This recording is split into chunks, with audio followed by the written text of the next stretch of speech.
Merhaba arkadaşlar, kanalıma hoş geldiniz. Bugün yine çok güzel bir modelle geldim. Ben şöyle beyazla ördüm. Beyazlı çok şık duruyor. Şimdi videoda belli oluyor mu bilmiyorum ama şöyle göstereyim yakından. Çok cici bir model. Orta kalınlıkta bir iplik kullandım. 100 gramı 250 metre olan 4 numara şiş kullanıyorum ben. Siz elinizin sıkılığına göre, yapacağınız projeye göre şişinizi ayarlayabilirsiniz. Her türlü örgüde kullanabileceğiniz bir model. Şöyle yapımı çok kolay. Şu arkası da bu şekilde görünüyor. Çok kolay bir model arkadaşlar. Örülmesi çok zevkli. Dilerseniz vakit kaybetmeden çalışmamıza başlayalım. Ben şimdi farklı bir renkle öreceğim, daha net anlaşılsın diye. 2 ve 2'nin katlarından oluşuyor modelimiz. En sonunda işte artı 2 ve 2'nin katlarını attınız mı yapacağınız projeye göre ilmek sayınızı o şekilde ayarlayabilirsiniz. Ben ön hazırlık olsun diye 18 tane ilmek attım. Benim ilmek atışım ters sırada kalıyor. O yüzden bir sıra ters örüp ön yüzüne geldim ilmeklerimin. Şimdi burada modeli kurmaya başlayacağız. Kanalıma abone olup videolarımı beğenip paylaşmayı, yorum yapmayı ihmal etmezseniz çok sevinirim. Desteklerinizi bekliyorum arkadaşlar.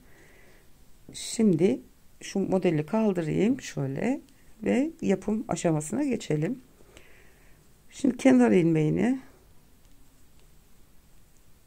düz olarak ördüm. İlk ilmekten batıyoruz. Bir tane örüyoruz. Bir kere doluyoruz. Bu ilmek çıkarttığımız ilmek ve arkasındaki ilmeği alarak ikisini birlikte örüyoruz. İlk ilmek bir tane örüyoruz. Doluyorum. İlk ilmeğimiz ve arkasındaki ilmeği birlikte alarak düz örer gibi kesiyoruz. Bir tane ilmek çıkartıyorum. Doluyorum. Arkasındaki ilmekle birlikte örüyorum. 2 ilmekten 3 ilmek elde etmiş oluyoruz yani. Bir tane örüyorum. Arttırıyorum bir tane. Doladım. Aynı ilmek ve arkasındaki ilmeği de birlikte alarak ikisini birlikte örüyorum. Yani üçlü gruplar halinde oluyor. 2 ilmekten 3 ilmek çıkartmış olduk. Yavaş yapıyorum birazcık anlaşılsın diye. Ördüm. Bir tane doladım. Arkasındaki ilmeği alarak da ördüm. Ördüm. Doluyorum. Aynı ilmek ve arkasındaki ilmeği birlikte alarak örüyoruz. Ön yüzümüz bu şekilde arkadaşlar. Gördüğünüz gibi oldukça kolay.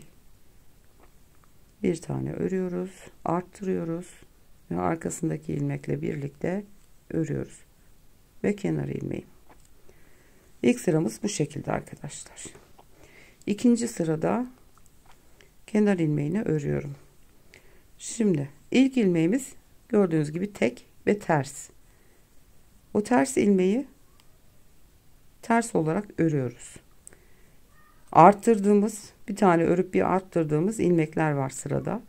İpimi arkaya alıyorum. Bu ikisini birlikte düz olarak örüyorum. İlk ilmeğim ters, onu ters örüyorum. Şurada bir örüp bir doladığımız var.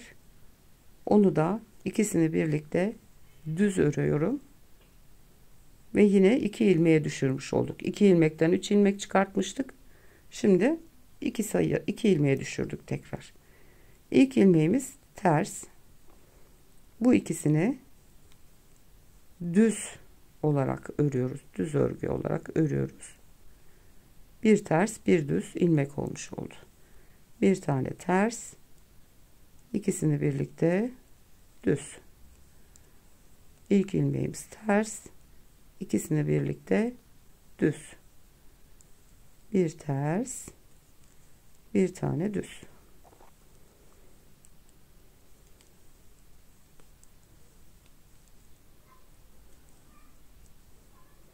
Kenar ilmeğimi ben sıra başında örüyorum.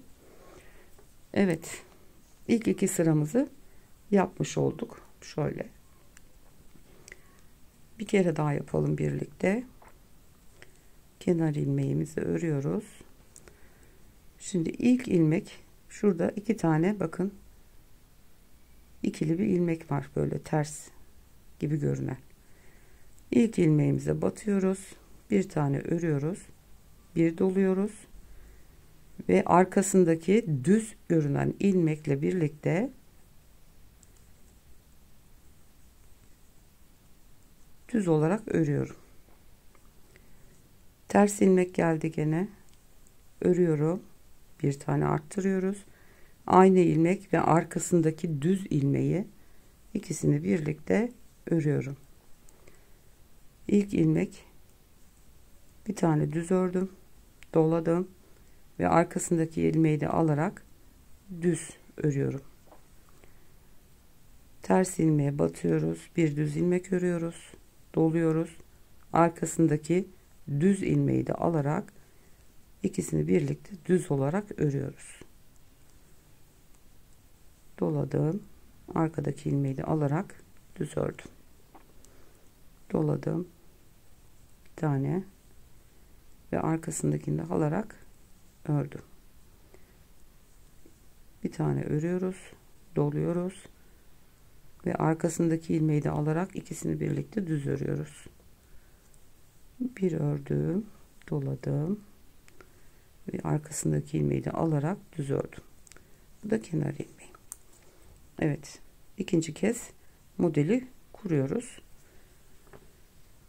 Pek bir şey anlaşılmıyor şu anda ama biraz ilerleyince belli olacak iyicene. İlk ters ilmeğimiz var, onu ters olarak örüyoruz. Devamındaki iki ilmeği, bu da örüp ilmek çıkarttığımız, doladığımız ilmekler, onları düz bir şekilde örüyoruz birlikte. Bir tane ters, ikisini düz örüyoruz. Bir ters, ikisini birlikte düz. Yapımı bu kadar arkadaşlar, gördüğünüz gibi çok kolay. Bir tane ters, ikisini düz. 3 ilmeği tekrar 2 ilmeğe düşürmüş olduk.